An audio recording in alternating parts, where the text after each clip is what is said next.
Welcome back, my diecast customizing friends.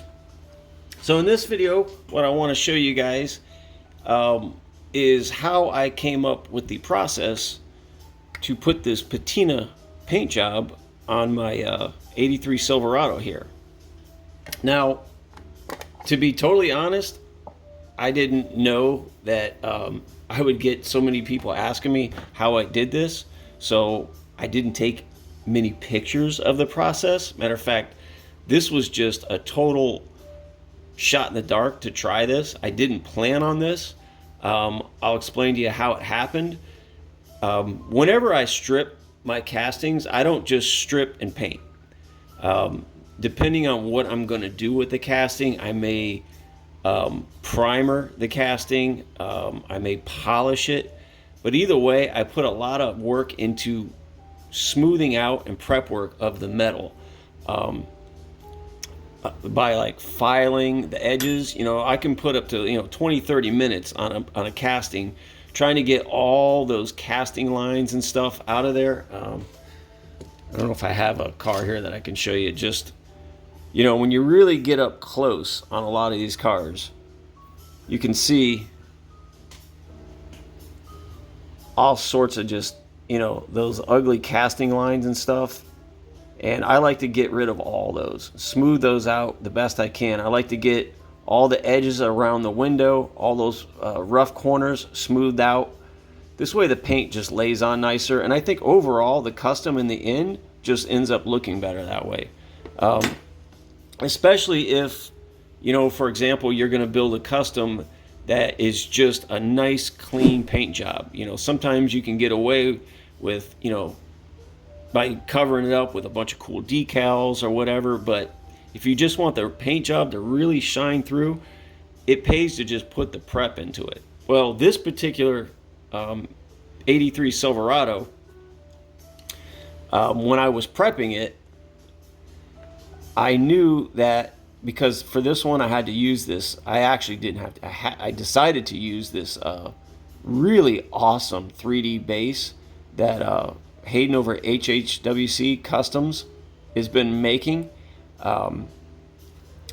It's a lowering base, but what I wanted to do is I wanted to bring these wheels and tires out further, and with this particular system, this base, they were in a little tight. So make a long story short, I was grinding away in the inside of the wheel wells, and I went a little too far, and I popped through with the bit, and I had a hole showing on the outside. So I was like, well, 83 Silverado castings aren't easy to come by. They're a little pricey if you got to buy them, and they're not so easy to find. What if I made it like a rust hole? Well, then I got the idea. What if I try to patina, put a patina on?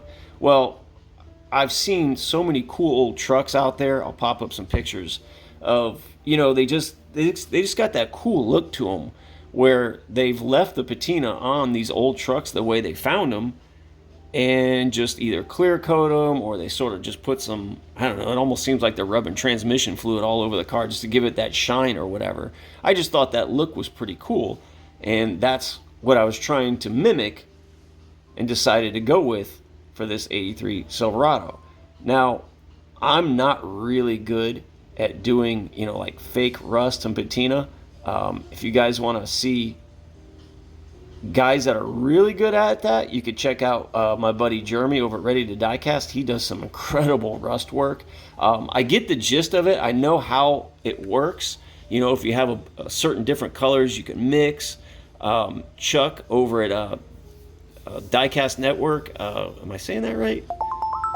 He does a incredible job at weathering and patina as well.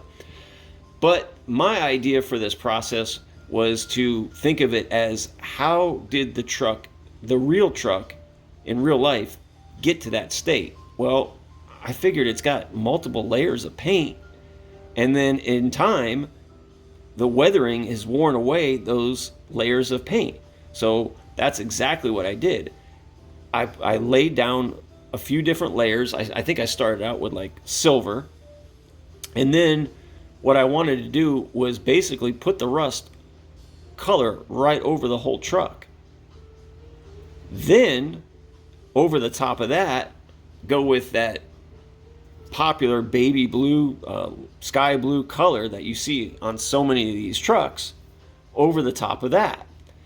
And then I took a sanding sponge and wore away those areas.